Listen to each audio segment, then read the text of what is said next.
Today, we're going to dive into a story that's incredibly raw and fiercely honest. It's all about getting lost and somehow finding a way back. Drawn from the writings of Elizabeth Gilbert. This is a journey, really, right into the heart of addiction, codependency, and the absolutely terrifying but beautiful act of just letting go. So let's get into it. So the whole story really kicks off with this powerful idea. It's saying, look, addiction isn't some strange condition that only happens to other people. It's really just a blown-up version of a search we're all on, that search for relief from the sting of life. You know that feeling? That desperate desire to soothe our own suffering? This is about how far we'll go to find it. The first stop on this journey is about understanding the kind of prison we can build for ourselves brick by brick. The book calls this the bondage of self. And it's not just about addiction to substances, but also to people, to needing their validation, and to clinging to the illusion that we're in control. And right at the heart of this self-made prison is codependency. Now, what's so interesting about this definition is how it reframes the whole idea. It's not just about being a people pleaser or caring too much. It's deeper. It's like having an unhealed wound inside you that's just desperately looking for a person to land on, either so you can save them or maybe so they can save you. And this just perfectly illustrates the big deception of it all, right? It starts out feeling so epic and romantic. It's the you complete me or I will be your hero vibe. But fast forward and it ends in this place of complete bewilderment, where you wake up one day and realize you've been watching someone else's life so intensely that you have no idea where your own went. So how do you even know when you've crossed that invisible line from a habit into a full-blown addiction? Well, the book offers 3 brutally simple but really powerful questions that just cut right through all the denial. If you're answering yes to these, it's a pretty clear sign that a behavior has taken the driver's seat. Of course, none of this stuff, addiction, codependency, it doesn't just happen in a textbook. It plays out in our most intense, messy human relationships.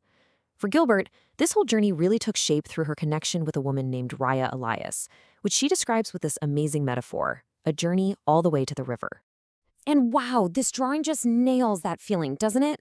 Their relationship was this all-consuming, high-octane experience, this chaotic, vibrant energy, this intensity. That was the magnetic force pulling them together, for better and, as you'll see, for worse.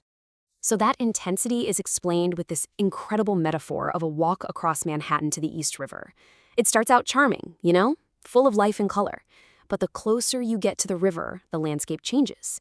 It gets gritty, sadder, and eventually it becomes dangerous.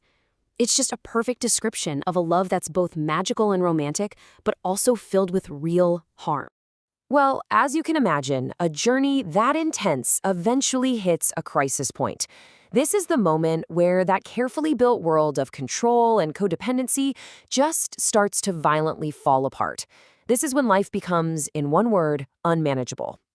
The collapse starts with a secret. And get this, a reverse intervention. That's when your loved ones, totally exhausted by your behavior, basically tell you that you have to leave. Gilbert later found out that Rayya, who'd been sober for years, had relapsed, and she was hiding it in plain sight, using bottles of Angostura bitters, which, if you don't know, are almost 45% alcohol. And as Rayya spiraled, Gilbert hit her own wall. This is the moment they call caregiver collapse, that profound, soul-deep exhaustion, both emotional and physical, that comes from trying to save someone who's trapped.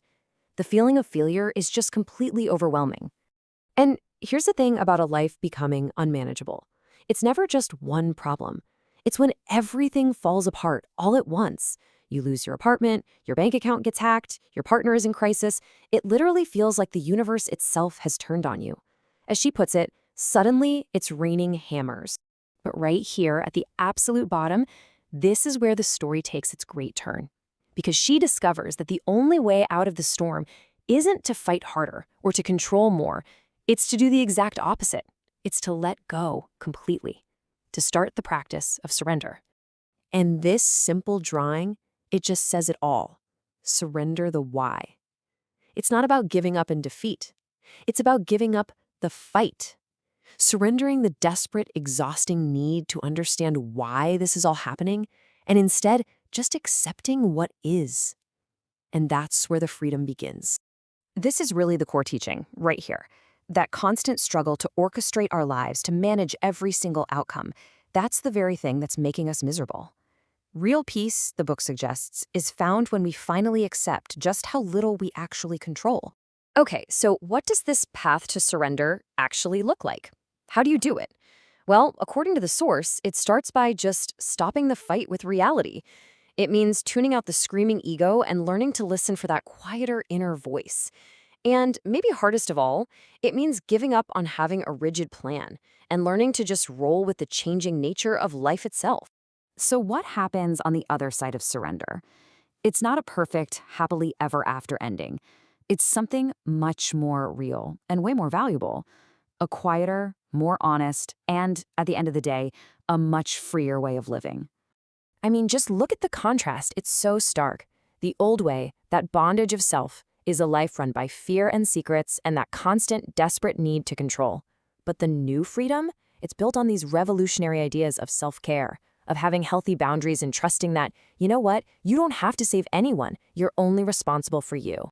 And this all led to this incredibly poignant and powerful truth that Rayya and Liz arrived at in their final months together. They realized they were on two different paths, but each required its own kind of courage. Rayya had to be brave enough to let go of her life, and Liz had to be brave enough to fully live her own.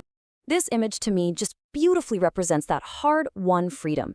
It's a release, and that caption, "Next year is next year's problem," that's the mantra of this whole new way of life. It's about living right here, today, one moment at a time, without trying to control a future that's never, ever guaranteed. And really, at the end of the day, this entire journey, from the depths of addiction, through the chaos of unmanageability, to the peace of surrender, it all boils down to this one profound question. Is the universe a malicious force out there raining hammers down on you, or is it, at its core, friendly? The answer you choose, she suggests, will change absolutely everything.